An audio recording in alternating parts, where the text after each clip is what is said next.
I learned the rule 3 minutes after I broke it. Nobody sat at table 7. Not the staff. Not the managers. Not even the restaurant owner. The first thing I noticed that night wasn't the music drifting from the grand piano near the bar or the soft glow of crystal chandeliers reflecting off polished marble floors. It was the silence. Not complete silence. Romano's Steakhouse was packed as always on a Friday night. Glasses clinked. Conversations floated through the air.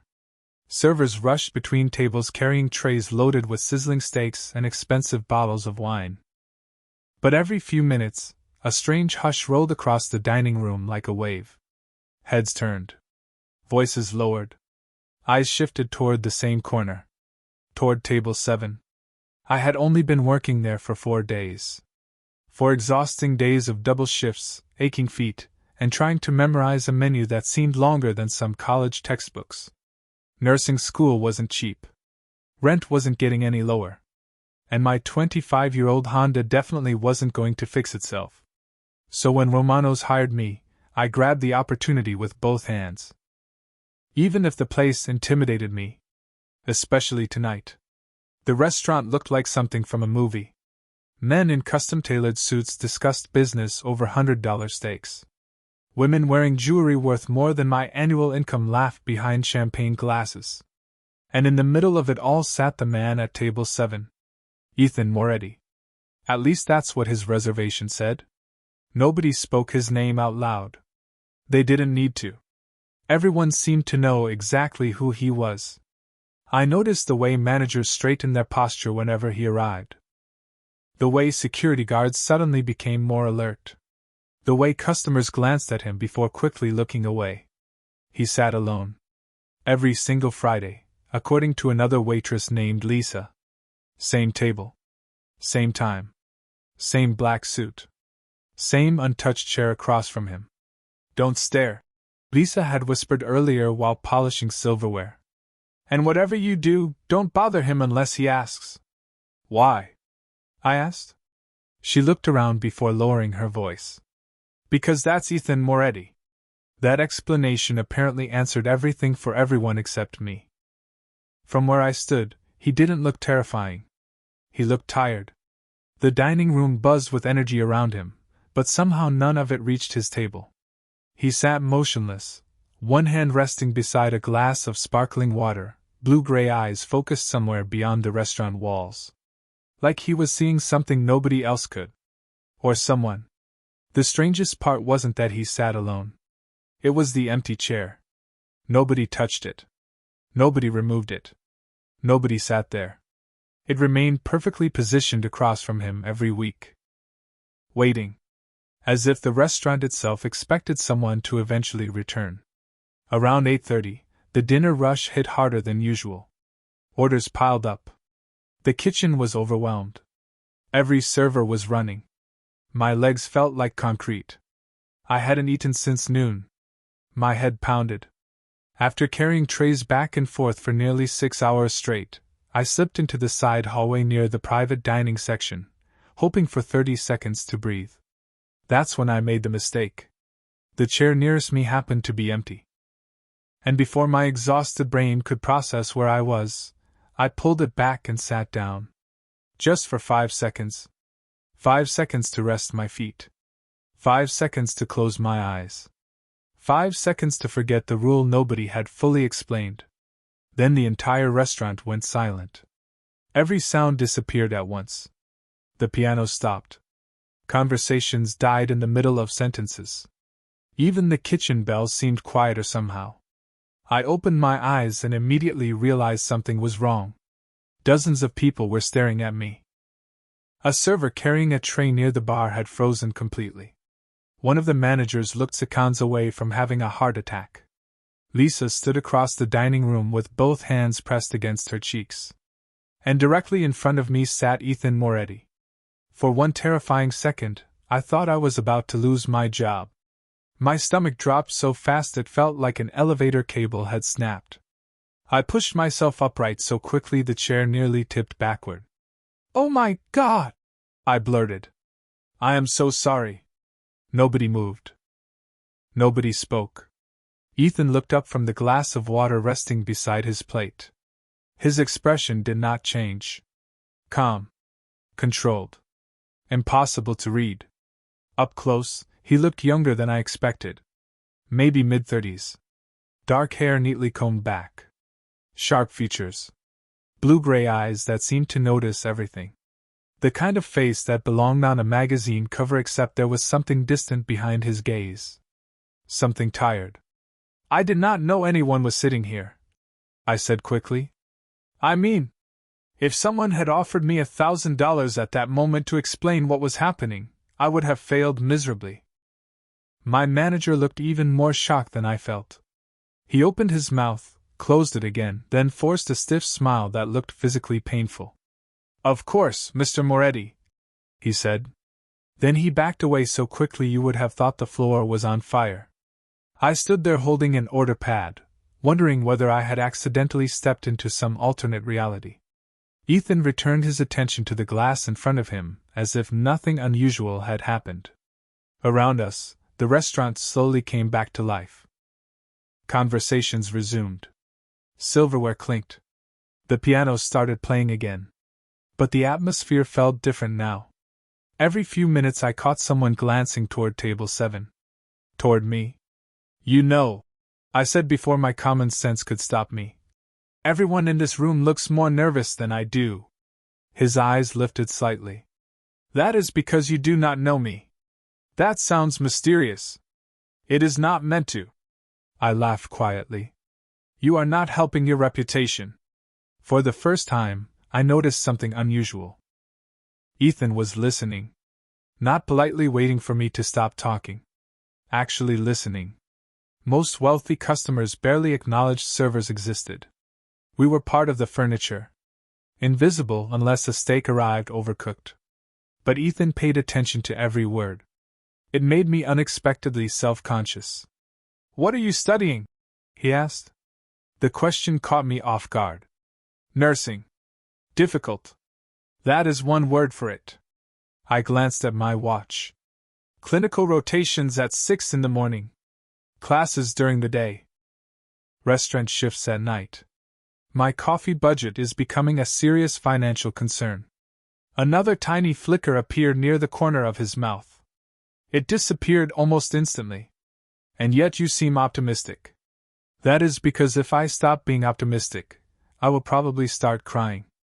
To my surprise, that earned a low sound that almost resembled a laugh. Not quite. But close enough that I noticed. So did everyone else. A server carrying wine nearly walked into a column. I followed Ethan's gaze across the dining room. "Do people always watch you this much?" "Usually more." "That sounds exhausting." "It is." The answer came so quickly that I almost missed it. For a second, something genuine slipped through the polished exterior. Not power. Not confidence. Fatigue. The kind that sleep could not fix. I looked around the restaurant again. The expensive suits. The perfect lighting.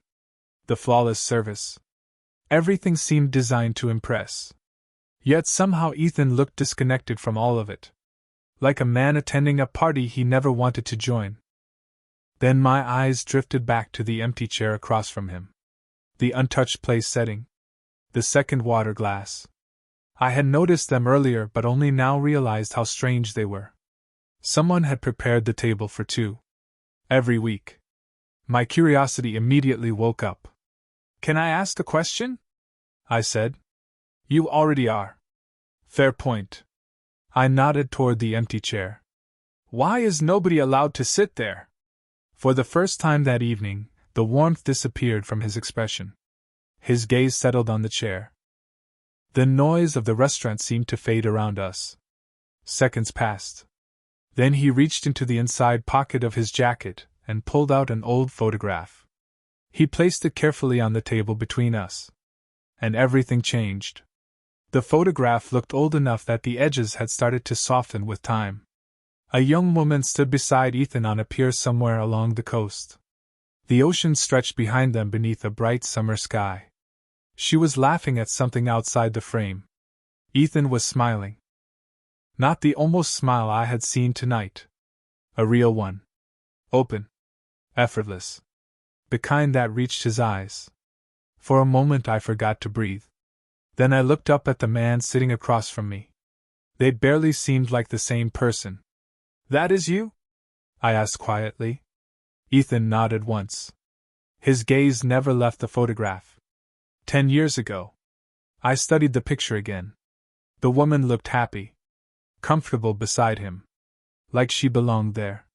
"She seems nice." A faint warmth touched his expression. She was. There was something in the way he said it that made my chest tighten. Not dramatic. Not tragic. Just honest. The kind of honesty that only appears after carrying something heavy for a very long time. "What was her name?" I asked. "Claire." The name hung between us. Around us, the restaurant continued moving. Plates arrived. Orders were taken. Glasses clinked. Yet somehow Table 7 felt separated from the rest of the world. Like time moved differently here. Ethan carefully adjusted the photograph with one finger. "She loved this restaurant before it became what it is now." I glanced around. "A place where everybody is afraid to sit down." That earned the smallest reaction. A brief exhale that might have been amusement. "Something like that." I leaned back slightly. "For the record, I was not afraid." "No." His eyes lifted toward me. "You were exhausted." "That too." The answer came easily. Easier than it should have. Normally, conversations with customers followed a predictable script. "Can I get you anything else?" "How is your meal? Would you like dessert?" This felt different. More like talking to someone I had accidentally met during a delayed flight. Someone outside my normal world. Someone carrying stories nobody else asked about. I looked at the empty chair again. Suddenly it made sense. The second water glass. The untouched place setting. The weekly reservation. Nobody had been saving the seat because of rules. They had been respecting a memory. "You come here every Friday?" I asked. "Every Friday." "For 10 years?" "Almost." I let out a slow breath. That was a long time to hold on to anything.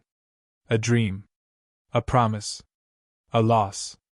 Maybe all three. Ethan folded the photograph carefully and returned it to his jacket pocket. His movements were precise, almost practiced. Like he had repeated them hundreds of times. Maybe thousands. "People think they know why I come here," he said. "Do they?" "Most of them invent stories." I smiled. "People do enjoy stories." For the first time all evening, something genuinely changed in his expression. The sadness remained. The distance remained. But beneath both, I saw something else. Recognition. As if he remembered our conversation from earlier and appreciated hearing his own words thrown back at him. Then a voice called my name from across the dining room. I turned to see Lisa waving frantically beside a table of impatient customers. Reality returned all at once. Orders. Tips. Responsibilities. My shift.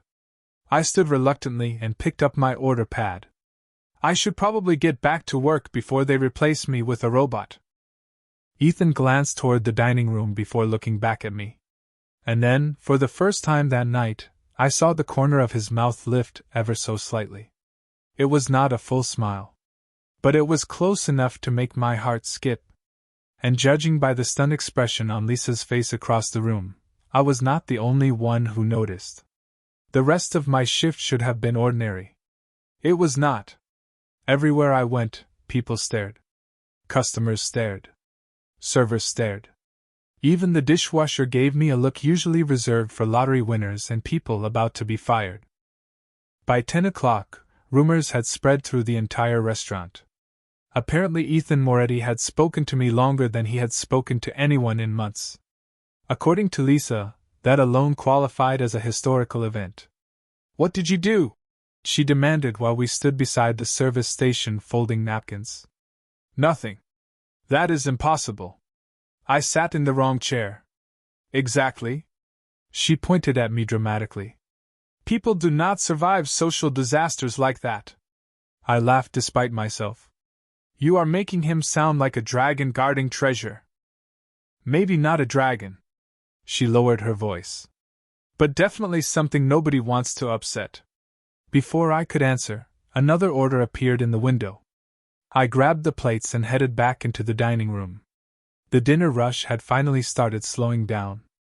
Conversations felt softer now. The piano music drifted through the room like warm rain. For the first time all evening, I thought I might actually survive the shift. Then disaster arrived in the form of a champagne flute. I was carrying a tray loaded with desserts when my shoelace caught the edge of a chair leg. Not enough to make me fall. Just enough to throw off my balance.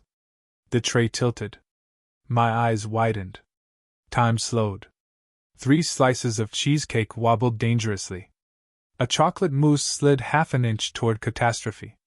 Somehow I managed to save everything except the champagne flute. It tipped sideways and splashed sparkling water directly across the front of my uniform. The tray remained upright. The dessert survived. But I stood there soaked and horrified while half the nearby tables watched. For 1 second, complete silence settled around me. Then I looked down at my uniform and sighed. Perfect, I announced. Exactly how I wanted to end my evening. A few customers chuckled politely. I picked up a napkin and attempted to dry myself. Maybe if anyone asks, I can tell them this is the newest fashion trend. More laughter this time. Embarrassed, I shook my head. 4 years of college and apparently I still lose arguments with water. Then it happened. Not nearby. Not from the customers. From table 7. A real laugh. Deep. Genuine. Unmistakable. The sound cut through the restaurant like a beam of sunlight through clouds. My head snapped toward Ethan. So did everyone else's. He was looking directly at me. And laughing. Not loudly. Not dramatically. Just honestly. The kind of laugh that escaped before someone could stop it. The entire dining room froze. A server nearly dropped a tray. A businessman halfway through signing a check stopped writing. Even the piano player missed a note. Ethan seemed to realize what had happened at the exact same moment everyone else did. The laugh faded. But something remarkable remained. The smile. Clear. Visible. Real. For several seconds nobody moved. Nobody spoke. Then Ethan slowly shook his head and looked down at the table as if surprised by his own reaction. I felt my heart do something strange. Not because he smiled. Because for the first time all night, he looked lighter. Like a man carrying a heavy suitcase who had finally set it down. And judging by the stunned expression surrounding us, nobody else in that restaurant had seen that smile in a very long time.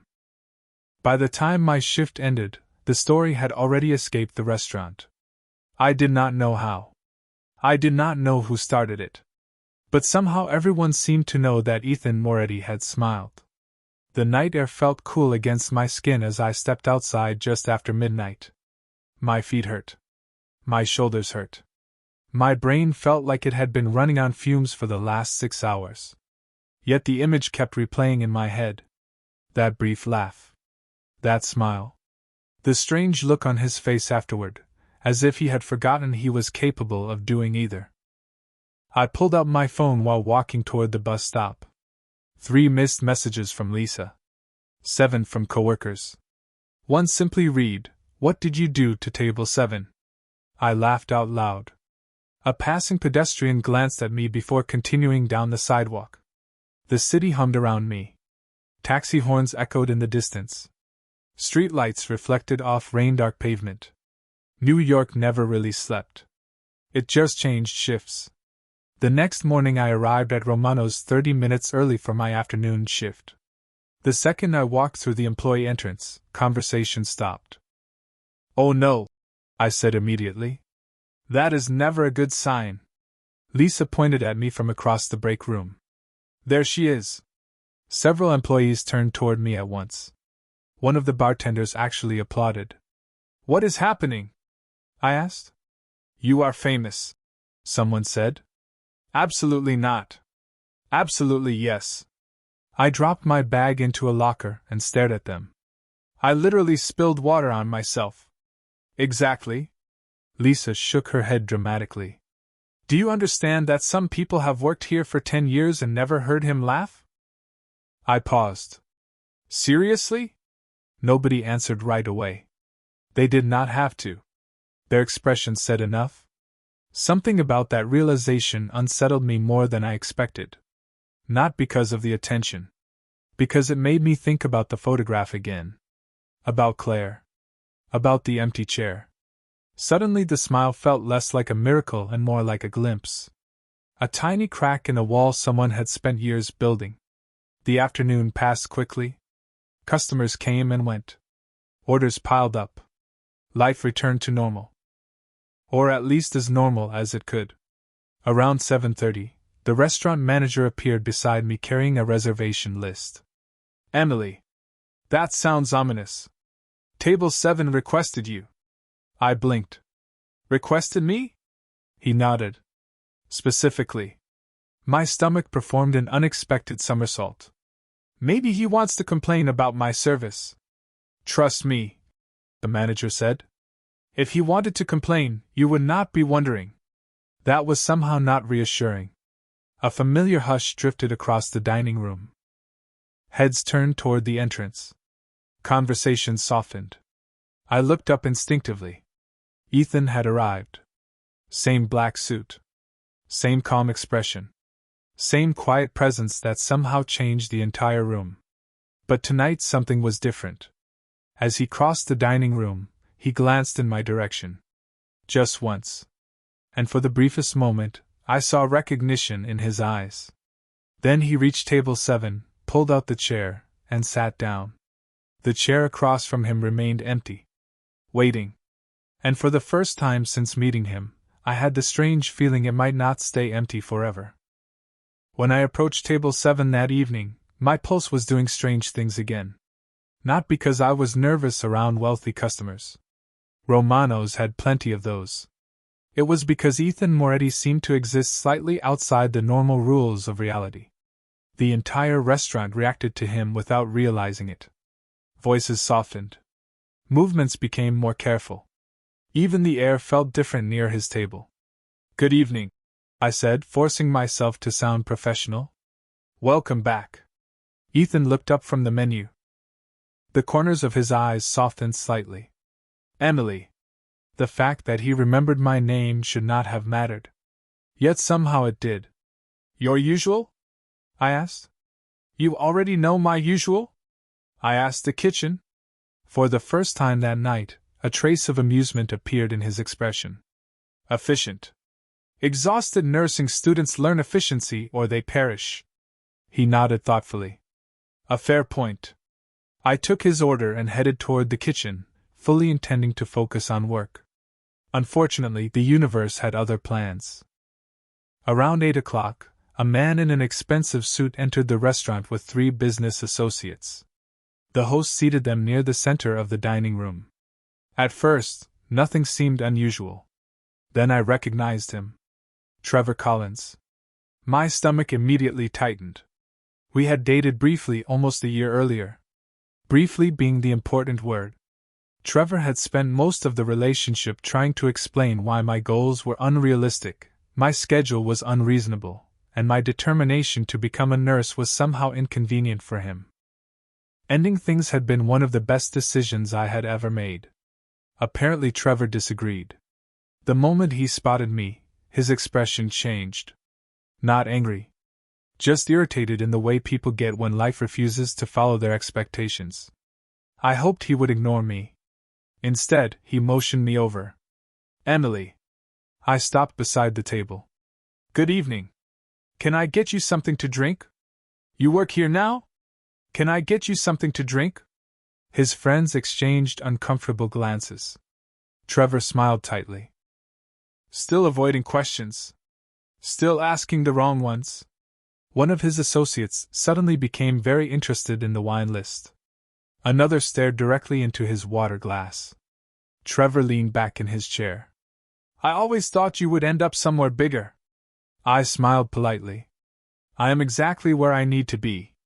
The conversation should have ended there. Instead, he continued talking. Comments disguised as compliments.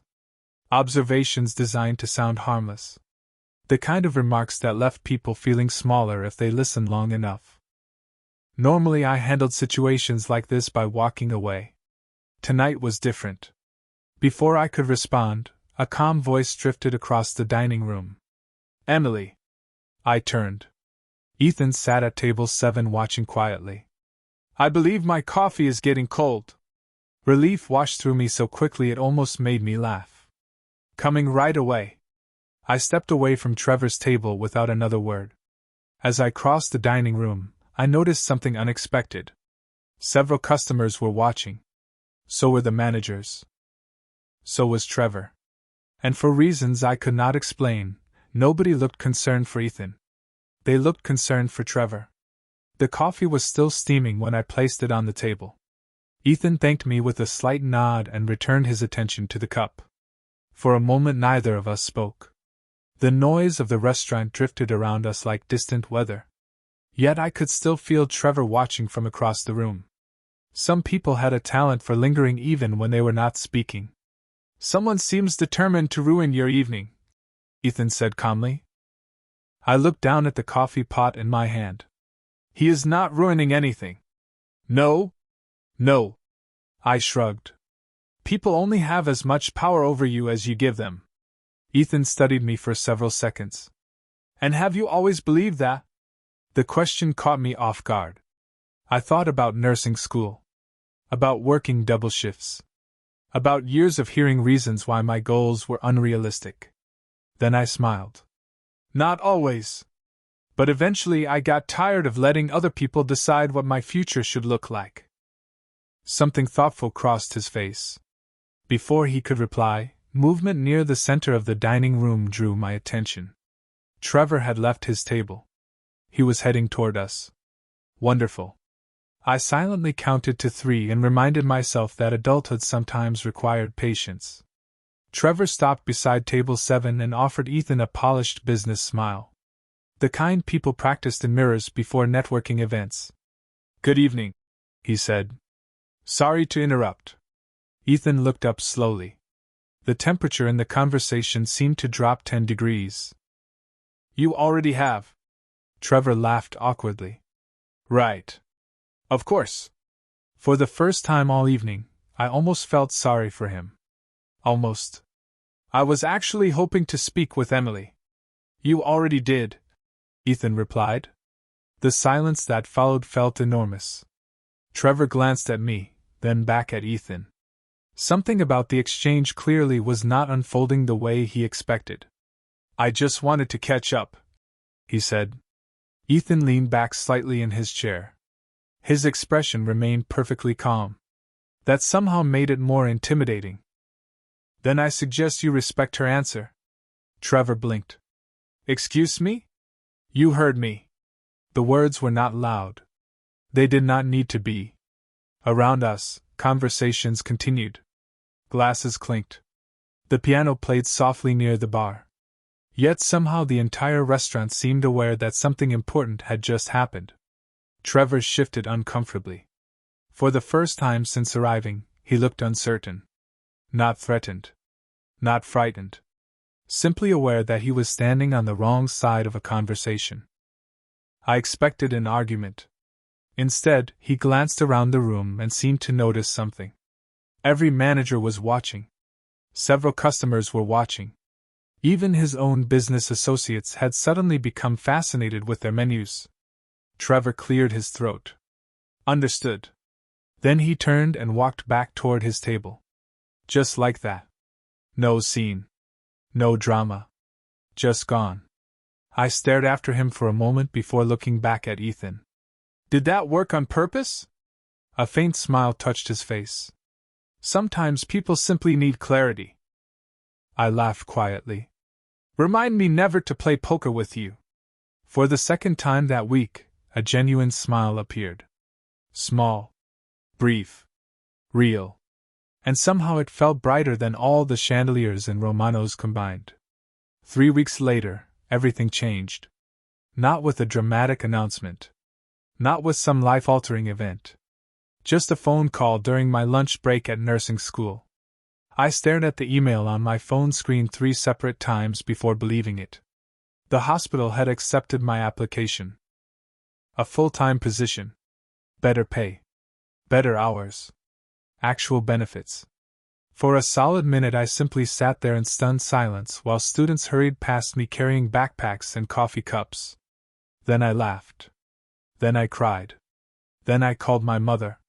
The next Friday was my last shift at Romano's. I told Lisa first. She hugged me so hard I nearly dropped a tray. The managers congratulated me. Even the kitchen staff signed a card.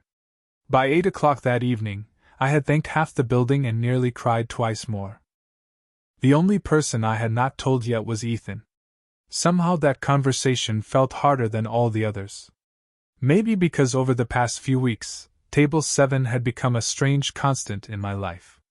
Every Friday. Same table. Same quiet conversations. Same empty chair. By 9:30, I finally walked over carrying a fresh cup of coffee. Ethan looked up immediately. You seem distracted. That obvious? Only slightly. I took a breath and placed the cup in front of him. I got the hospital job. For a second he simply looked at me. Then a genuine smile appeared. Congratulations, Emily. Relief flooded through me. Thank you. You earned it. The sincerity in his voice meant more than I expected. We talked for another 20 minutes. About school. About the future. About the patients I hope to help someday. Eventually the restaurant began winding down for the evening. My shift was ending. So was something else. I glanced around the dining room one last time. The chandeliers. The piano. The familiar tables. Then I looked back at Ethan. This is my last night here. The smile faded slightly.